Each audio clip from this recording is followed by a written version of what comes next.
أعوذ بالله من الشيطان الرجيم. بسم الله الرحمن الرحيم. الحمد لله الذي أنزل على عبده الكتاب ولم يجعل له عوجا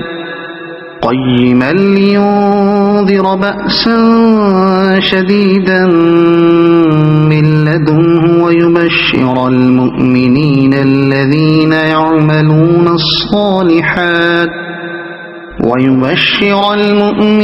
الذين يعملون الصالحات أن لهم أجرا حسنا ماكثين فيه أبدا وينذر الذين قالوا اتخذ الله ولدا ما لهم به من علم ولا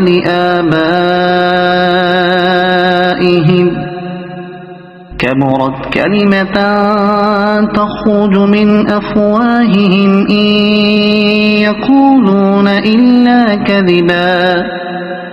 فلعلك باخع نفسك على آثارهم إن لم يؤمنوا بهذا الحديث أسفا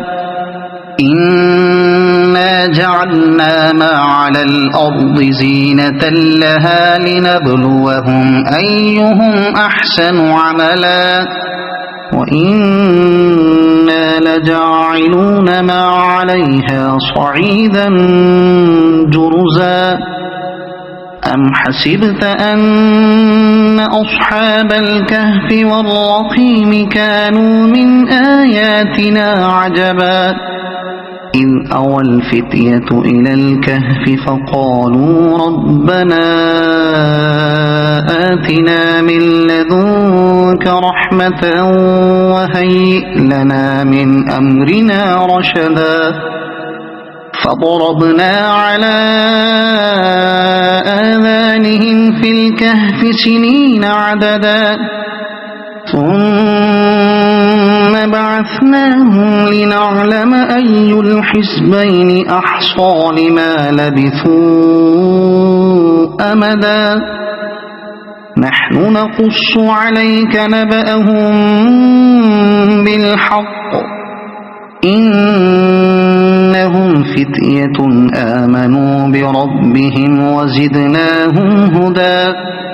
وربطنا على قلوبهم إذ قاموا فقالوا ربنا رب السماوات والأرض لن ندعو من دونه إلها لقد قلنا إذا شططا هؤلاء قومنا اتخذوا من دونه آلهة لولا يأتون عليهم بسلطان بين فمن أظلم ممن افترى على الله كذبا وإذ اعتزلتموهم وما يعبدون إلا الله فأووا إلى الكهف ينشر لكم ربكم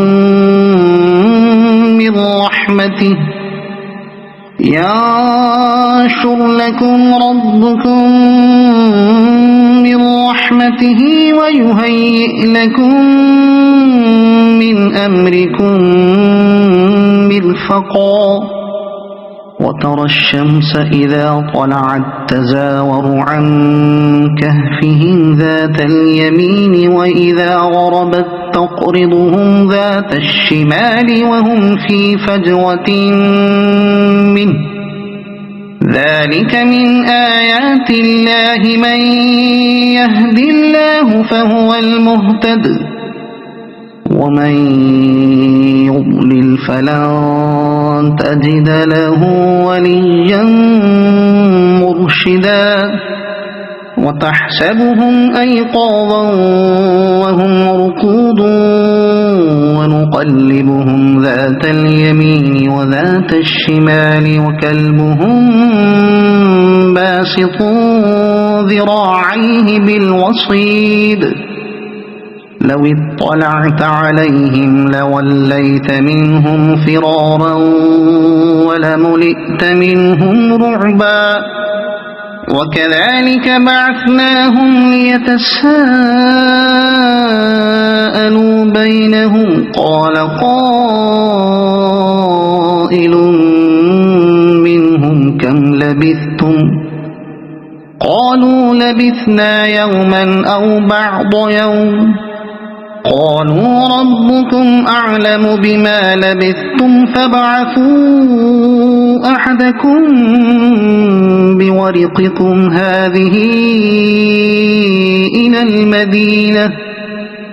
فابعثوا أحدكم بورقكم هذه إلى المدينة فلينظر أيها أزكى طعاما فليأتكم برزق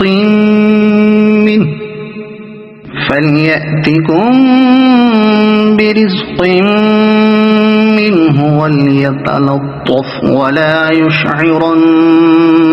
بكم أحدا إنهم إن يظهروا عليكم يرجموكم أو يعيدوكم في ملتهم ولن تفلحوا إذا أبدا وكذلك أعثرنا عليهم ليعلموا أن وعد الله حق وأن الساعة لا ريب فيها إذ يتنازعون بينهم أمرهم فقالوا بنوا عليهم بنيانا ربهم أعلم بهم قال الذين غلبوا على أمرهم لنتخذن عليهم مسجدا سيقولون ثلاثة رابعهم كلبهم ويقولون خمسة سادسهم كلبهم رجما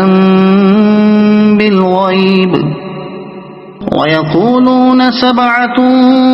وثامنهم كلبهم قل ربي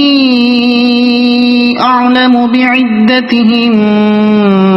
ما يعلمهم إلا قليل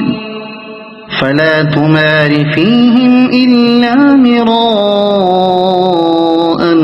ظاهرا ولا تستفت فيهم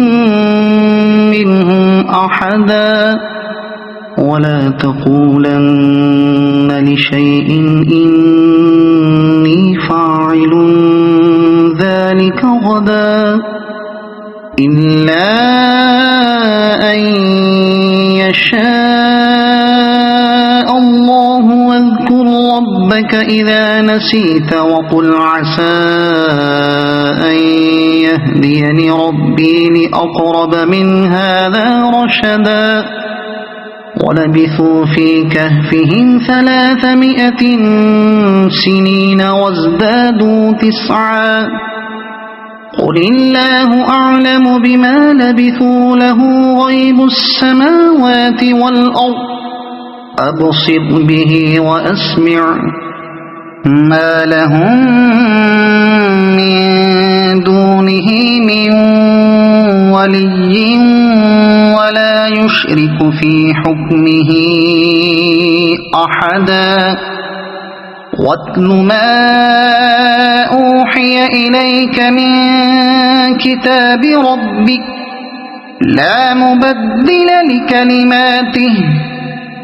ولن تجد من دونه ملتحدا واصبر نفسك مع الذين يدعون ربهم بالغداة والعشي يريدون وجهه ولا تعد عيناك عنهم تريد زينة الحياة الدنيا ولا تطع من أغفلنا قلبه عن ذكرنا واتبع هواه وكان أمره فرطا وقل الحق من ربكم فمن شاء فليؤمن ومن شاء فليكفر إنا أعتدنا للظالمين نارا أحاط بهم سرادقها وإن يستغيثوا يغاثوا بماء كالمهل يشوي الوجوه بئس الشراب وساءت مرتفقا إن الذين آمنوا وعملوا الصالحات إنا لا نضيع أجر من أحسن عملا أولئك لهم جنات عدن تجري من تحتهم الأنهار يحلون فيها من أساور من ذهب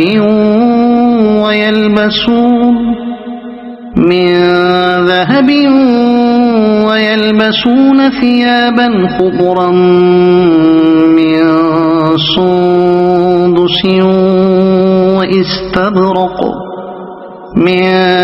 سندس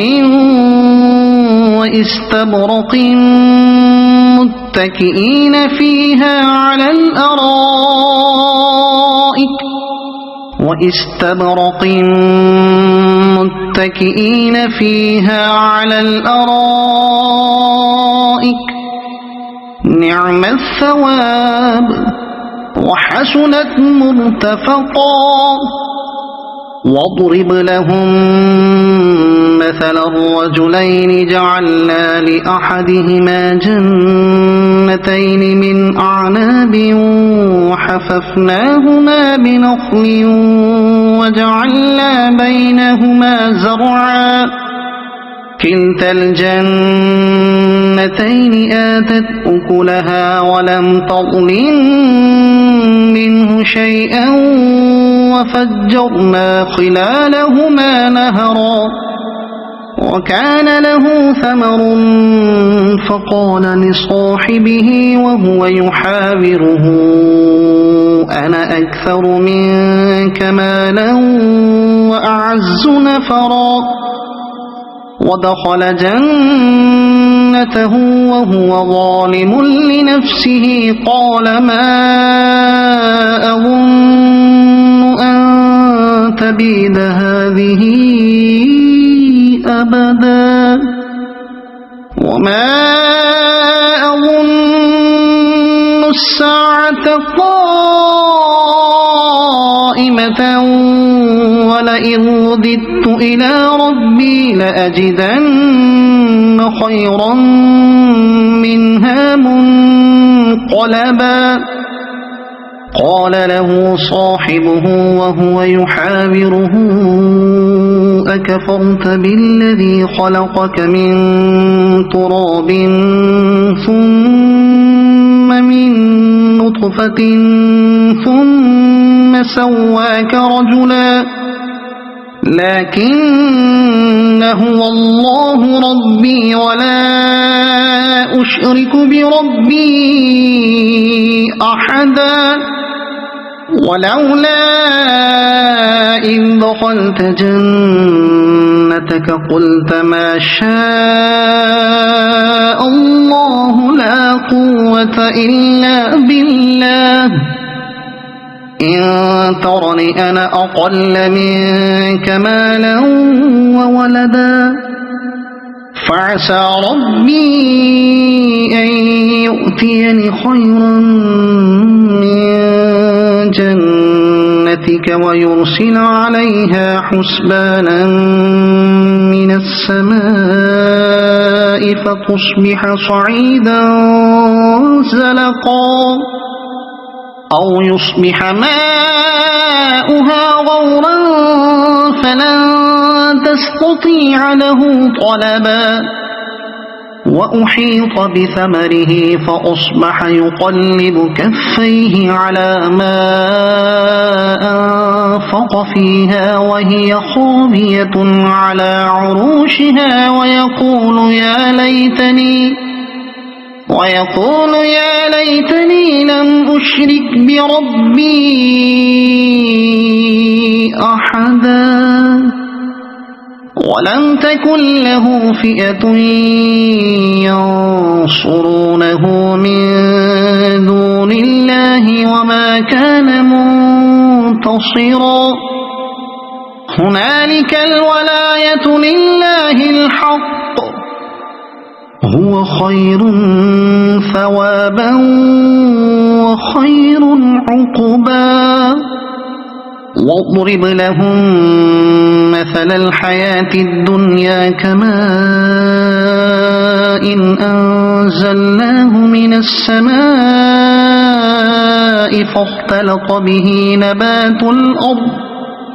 فاختلط به نبات الأرض فأصبح هشيما تذروه الرياح وكان الله على كل شيء مقتدرا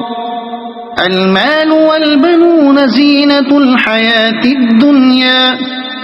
والباقيات الصالحات خير عند ربك ثوابا وخير أملا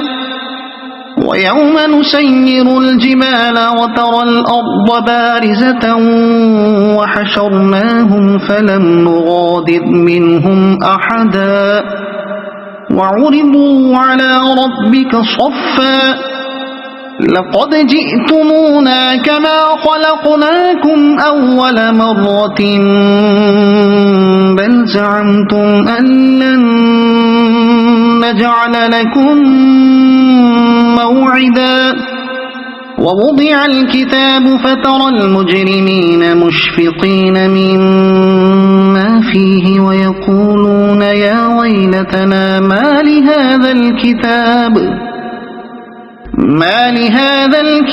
لا يغادر صغيرة ولا كبيرة إلا أحصاها ووجدوا ما عملوا حاضرا ولا يظلم ربك أحدا وإذ قلنا للملائكة اسجدوا لآدم فسجدوا إلا إبليس كان من الجن ففسق عن أمر ربه أفتتخذونه وذريته أولياء من دوني وهم لكم عدو بئس للظالمين بدلا ما أشهدتهم خلق السماوات والأرض ولا خلق أنفسهم وما كنت متخذ المضلين عضدا ويوم يقول نادوا شركائي الذين زعمتم فدعوهم فلم يستجيبوا لهم وجعلنا بينهم موبقا ورأى المجرمون النار فظنوا أنهم مواقعوها ولم يجدوا عنها مصرفا ولقد صرفنا في هذا القرآن للناس من كل مثل وكان الإنسان أكثر شيء جدلا وما منع الناس أن يؤمنوا إذ جاءهم الهدى الهدى ويستغفروا ربهم إلا أن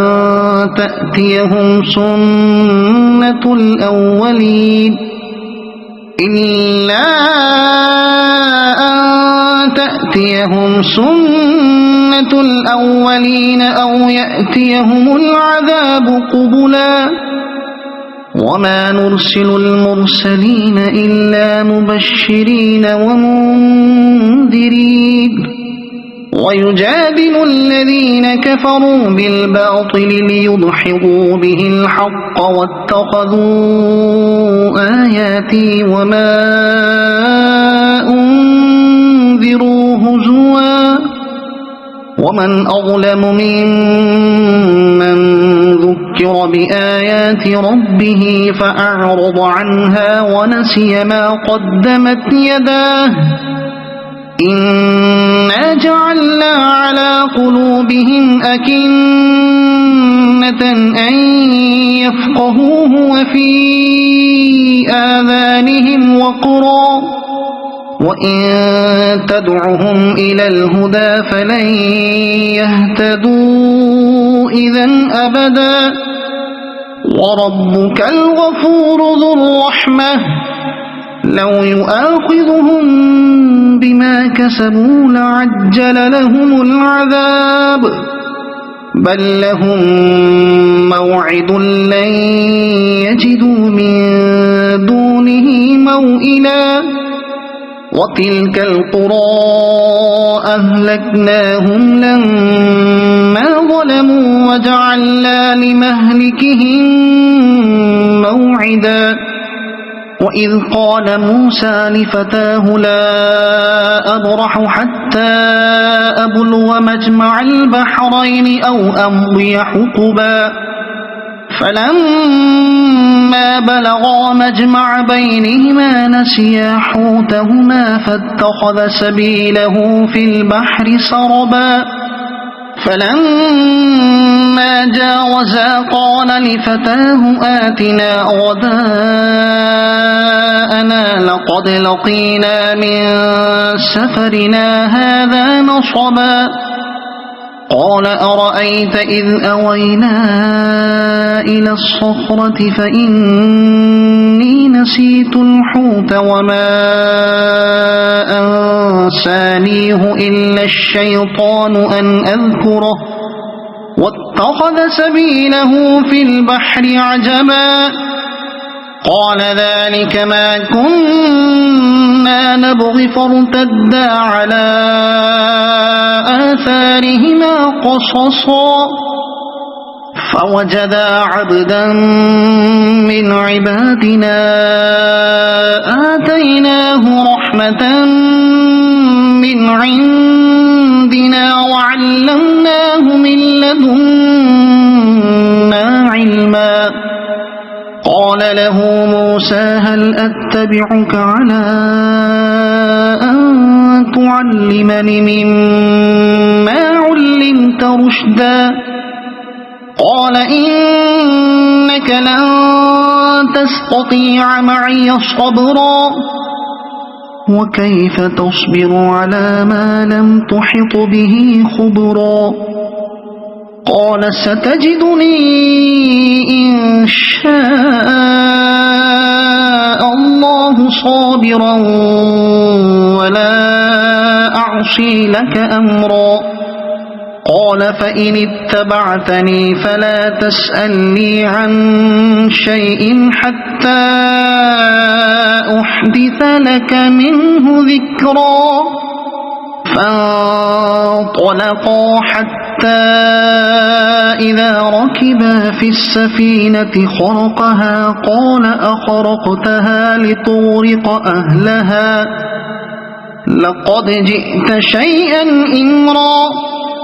قال ألم أقل إنك لن تستطيع معي صبرا قال لا تؤاخذني بما نسيت ولا ترهقني من أمري عسرا فانطلقا فانطلقا حتى إذا لقيا غلاما فقتله قال أقتلت نفسا زكية بغير نفس لقد جئت شيئا نكرا قال ألم أقل لك إنك لن تستطيع معي صبرا قال إن سألتك عن شيء بعدها فلا تصاحبني قد بلغت من لدني عذرا فانطلقا حتى إذا أتيا أهل قرية استطعما أهلها فأبوا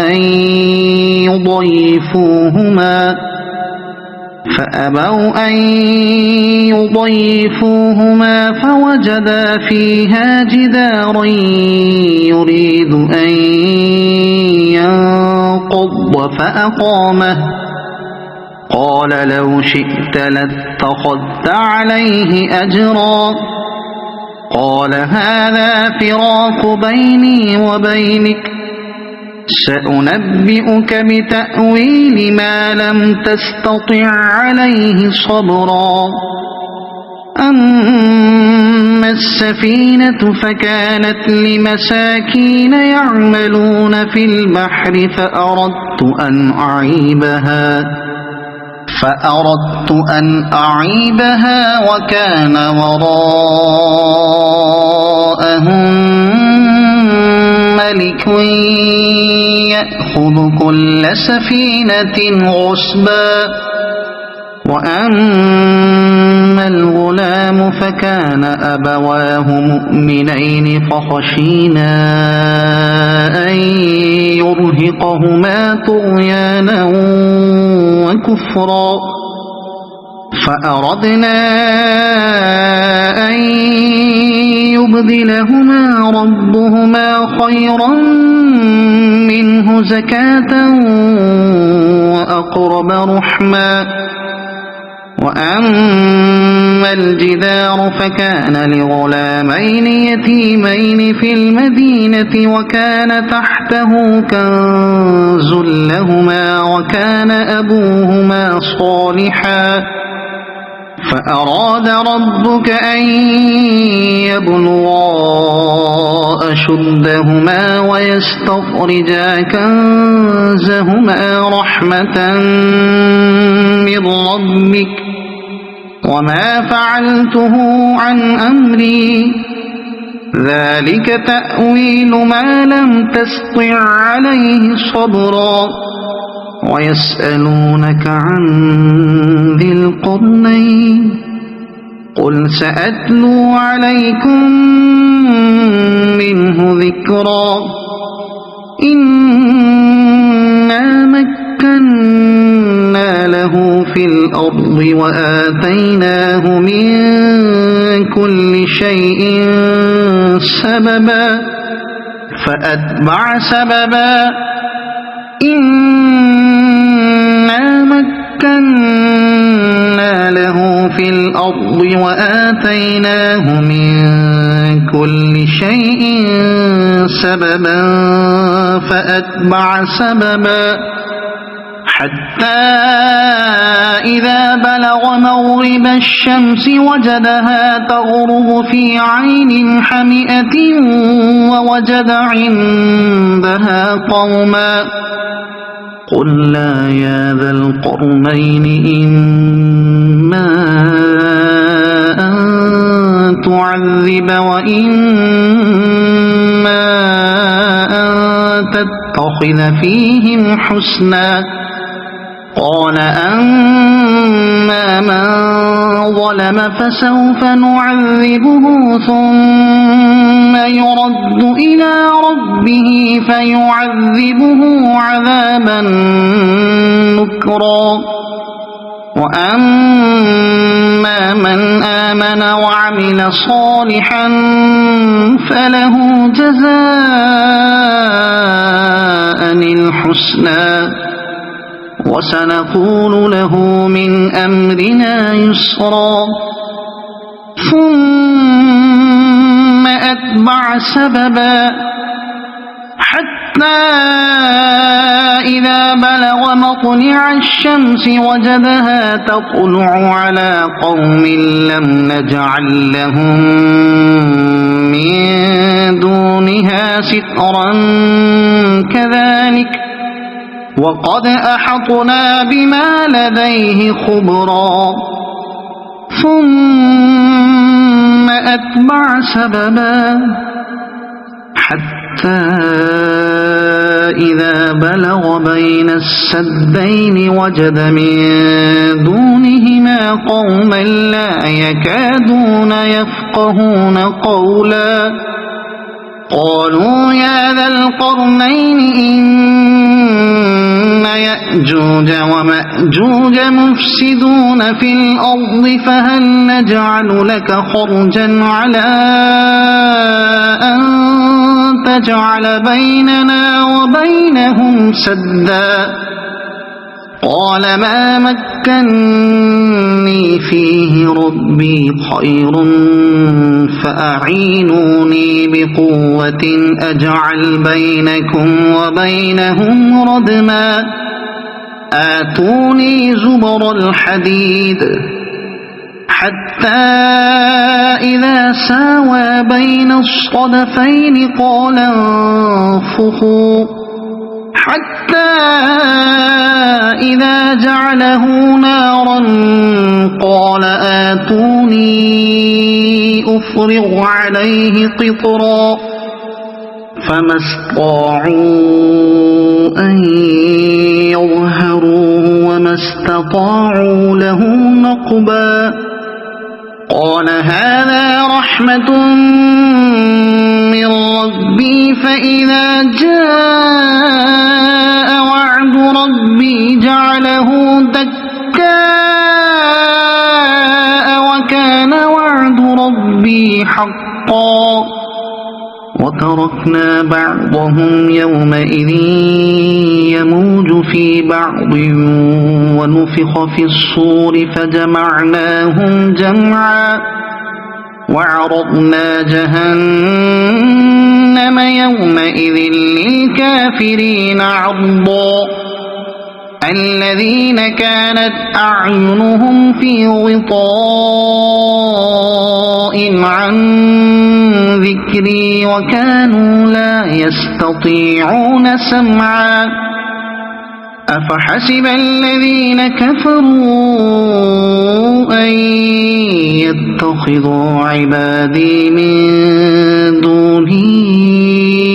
أولياء إنا